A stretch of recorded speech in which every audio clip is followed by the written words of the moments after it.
cerita ini untuk sugesti. Ada buajingan tengik pernah membunuh 99 orang. Satu saat hidayah datang kepadanya, terniat ingin bertaubat. Dicarinya seorang ustad, ketemu ustad kepala ngajar. Ustad, ya, apa? Saya mau taubat, diterima apa tidak taubat saya? Emangnya dosa kamu apa? Saya pernah membunuh 99 orang, ustad. Ustadnya melotot. Wih, banyak amat. Enggak segampang itu nyawa hak prerogatif Allah. Cuma Allah yang berhak ngambil. Membunuh tanpa alasan yang benar dosa besar. Dosamu kelewat banyak, mas. Enggak bisa.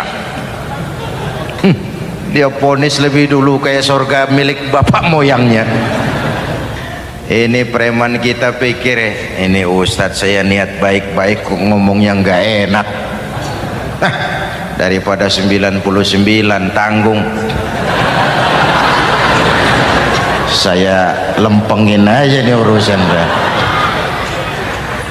Dibabat lagi ustadz, tamat, selesai, pas, cepet.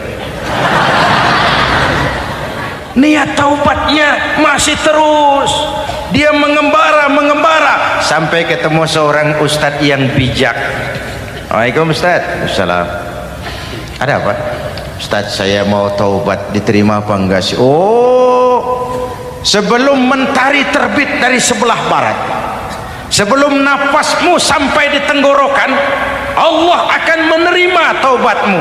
Boleh jadi dosamu besar, tapi ampunan Allah lebih besar dari dosamu. Begitu Ustaz. Iya. Cuman ngomong-ngomong dosamu apa sih? Ustaz, saya sih tadinya cuma bunuh 99 orang. Terus ada Ustaz ngomongnya nggak enak, jadi saya cukupin 100. Oh, taubatmu diterima asal benar-benar. Cuma begini saja, kampungmu kampung brengsek tuh, lingkunganmu nggak sehat. Kalau kau pulang ke sana lagi, niat taubatmu bisa lentur dan luntur. Kamu pindah saja, hijrah ke kampung lain yang lebih baik. Baik Ustadz, makasih. Wah, ngepak koper, pindah. Belum sampai ke kampung yang dituju, ajal datang merenggut nyawa. Ketika ruh keluar dari jasad, ini malaikat rahmah dengan malaikat azab rebutan. Kata malaikat rahmah, ini jatah saya, orang ini sudah taubat, tempatnya di surga. Kata malaikat azab, nanti dulu, taubat si taubat 100 bagaimana urusannya? Bertengkar. Akhirnya Allah mengutus malaikat Jibril, kau adili. Kata Jibril, ukur sajalah mana yang lebih dekat, kampung yang dituju atau kampung yang ditinggalkan. Ketika diukur, kampung yang dituju lebih dekat dari kampung yang ditinggalkan. Kata Jibril, dia jatah malaikat rahmah, taubatnya diterima Allah. Nah, kalau mendengar riwayat seperti ini, jangan diartikan bahwa untuk taubat mesti membunuh 100 orang. Ini harus diartikan bagaimanapun besar dosa dan kesalahan yang kita lakukan, jangan putus asa dari rahmat Allah. Sebaliknya, bagaimanapun banyak kebaikan yang kita kerjakan, jangan puas hati dan sombong diri. Kita belum tahu akhir perjalanan hidup ini. Kita hanya berbuat dan berbuat. Kepastian itu haknya Allah. Ada yang masuk neraka karena menyiksa kucing, ada yang masuk surga walaupun sudah membunuh 100 orang. Bahkan kalau nanti saudara di surga ketemu orang-orang soleh, saudara nggak usah kaget, itu memang tempatnya di surga. Saudara akan kaget nanti kalau di surga ketemu pelacur masuk surga. Penasaran, saudara samperin, Mbak Yu, iya mas, sampean ada di sini, apa Allah nggak salah wesel ini? Iya mas, saya ini ada di surga sini, padahal waktu di dunia dulu saya ini siapa mas tahu kan? Mas juga langganan kan waktu itu.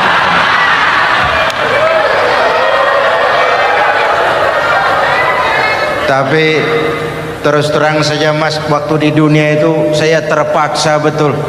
Sejak lahir saya sudah yatim piatu, sejak kecil sudah yatim piatu.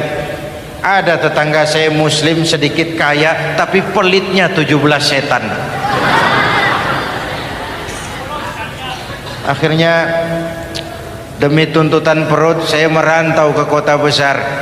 Ada yang nolong, katanya kerjanya ringan, uangnya lumayan. Apa? Yaitu demi sesuap nasi saya lakoni. Satu malam saya lagi berangkat dagang, lewat masjid Baitul Ihsan,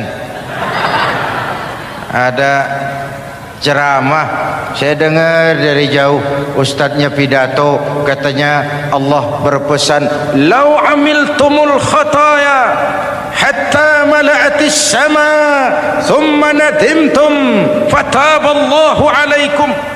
Kalaupun kamu berbuat dosa, penuh langit dengan dosamu, lalu kau menyesal dan bertaubat, Allah pasti akan menerima taubatmu. Mendengar hadis itu mas, berlinang air mata saya. Terbayang dosa-dosa yang pernah saya lakukan, terbayang orang-orang yang pernah menanamkan modal asing.